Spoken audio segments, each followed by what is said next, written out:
I'm really thrilled to introduce this next group for you. You'll have a few minutes to chat with them as well. Please welcome Oliver Phelps, who is George Weasley in the films. Thank you, Oliver. James Phelps, Fred Weasley in the films. Ivana Lynch, who is Lovegood. Matthew Lewis, Neville Longbottom. Bonnie Wright, Ginny Weasley.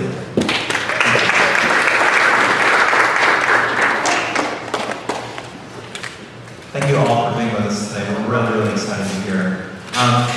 Let's start with questions. Are there questions? Let's go right over here, please. So yesterday, Bonnie mentioned that she pitched a new idea for the roller coaster. What was that idea?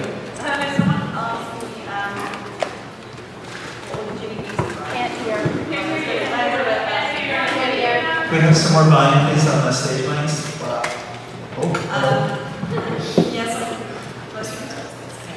Someone asked what Ginny Weasley ride would be, and I got quite thrown, so I don't know what that would be. And then I was speaking to Thierry later on in the evening, and we were trying to brainstorm ideas of what that could be. But I guess later on in the movie, Quidditch becomes a really big thing for her, so maybe something a bit more Quidditch orientated. I'm not sure. Or something with her, the Harry and Ginny skins at the end. If we can figure it out, you guys will be sure to hear about it. Yeah. Let's go right here.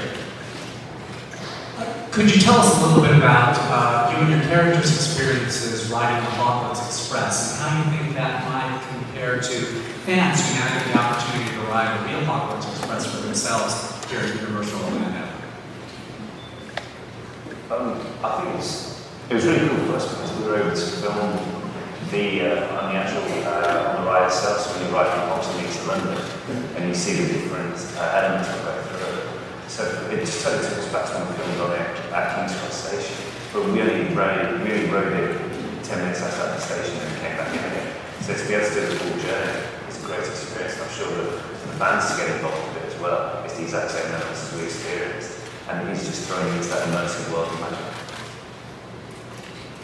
Other questions? Richard. I can agree. Sorry? Yeah. Go ahead. Oh, thanks. My question is for the twins here. I work for a business paper, so I want you to challenge your characters and tell me what trait do you think they did that makes them good business owners? I think they saw a gap in the market, honed in on it. I guess that what was really cool is that when we were playing the characters, we first started to get to know their entrepreneurial side in the Goblet of Fire when they're taking bets for the Triwizard tournament. And in the next episode, they're starting their testing out the products, and then come after the Prince. They've got their own store on the Diagon Alley, which is right here outside now. And what's quite cool is that was one of our favourite sets out of the whole series. And so when the guys said here that they were going to put it here, we were very excited. And then I got very, very excited when the first thing you pretty much see as soon as you walk in is a 15-foot version of myself. So.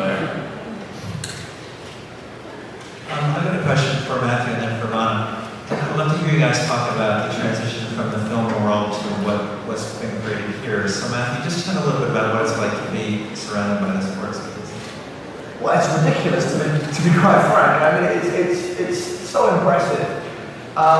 When we were filming at Leeson Studios, the sets were brilliant. They were fantastic, but it was very uncommon for us to have a complete set.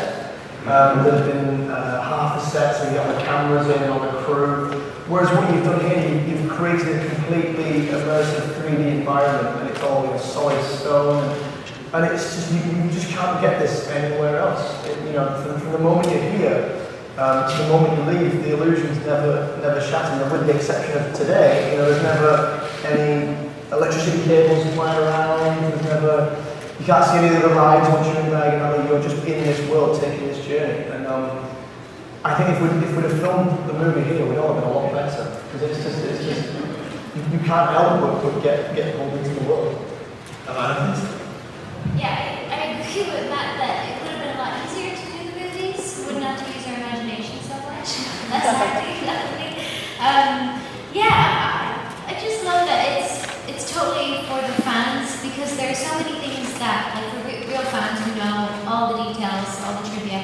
there's so many details that if you hadn't read the books, you would just walk by them and wouldn't even know. And it's just really cool to walk around and you see little details, like there's someone pointed out, like, oh, there's where Harry stayed before his 3rd year, and then I was thinking back, oh yeah, he wandered up to Flooring Fortescue's every day. It's like, you can just walk through the books in this land, and I just love how you can do a full 360 turn and you don't see any roller coasters, anything else.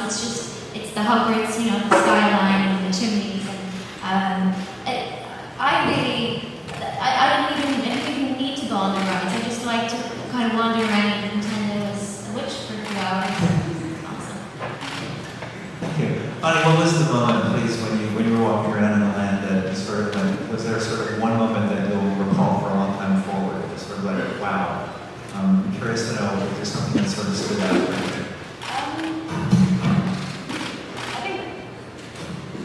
I think the beauty of having something, so I think the perspective and the space and the scale at which they designed it is a very kind of way when we walk through, well, first of all, walking through sort of an alleyway into this huge land is something so special. I think you're so used to being in theme parks and everything's kind of giant size and spread out to sort of cater for large quantities of people, whereas they have made sure that it's very accurate to the space. And I think when you step through and you come in and it just opens up, I think that first moment, that first reveal, they should have a little camera just filming everyone's reactions as they come through. And then you think you've seen it all, and then you just take a few more steps and you see a giant dragon on top of Gringotts Bank that breathes fire. So that was a pretty amazing sort of cherry on the cake, I guess. Thank you for that. Thank you. Any more questions? We have time for 1 or 2 more questions. Let's click here, please. I'm not sure if this applies to Ginny and Oliver, but I was wondering what you guys thought about your wands if you had a chance to take one out and on the others. I've got one on there. We've already got one. We got there earlier for this one. No, there seems to be like more and more. We were just looking earlier, I think rather than just the character ones that you can sort of get, you've got your one character that you love and you want their one. There's basically like a selection process that you like an experience that you go and talk about, and there's interactive experiences that basically slowly you find the one that's been made for you. So, and it has these details of all the, it's one that has ivy in it, and has all these old sort of herb elements to it. So I think there's so much history behind it, which is all of the things that Joe wrote in the books that unfortunately we didn't get to explain every single tiny detail in the films. I think almost for here it's all those extra details that she put into the books, and the backstory that's like connected to real herbs and ideas around there, or real sort of mythology and things. I think here you actually get to see the fans who really did with fine tooth comb learn her story of her world, get to see it. Anyone else want to comment on that? Was it about our personal ones?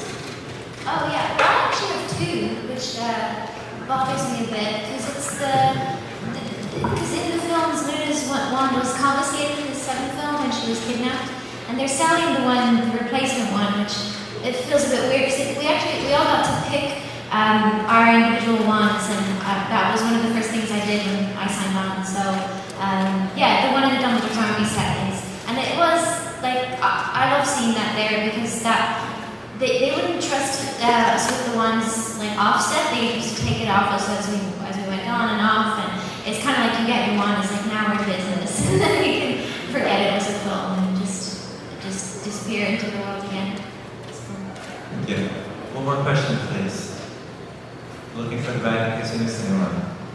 Okay, we're going to go over right here. I'm sorry, was there one over here? Okay. Hi, I just wanted to know about the new Fantastic Beasts film coming out.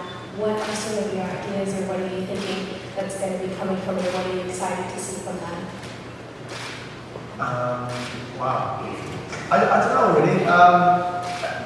I just think that the universe that Joe Rowling created is so vivid and vast and has so much depth to it that I think there's so much more of that world that we can explore. I say we, I mean that they can explore. And obviously anything that she writes will be brilliant. I'd like to see just more of the world outside of England. I know it's set in like New York, right? Alright? Yeah.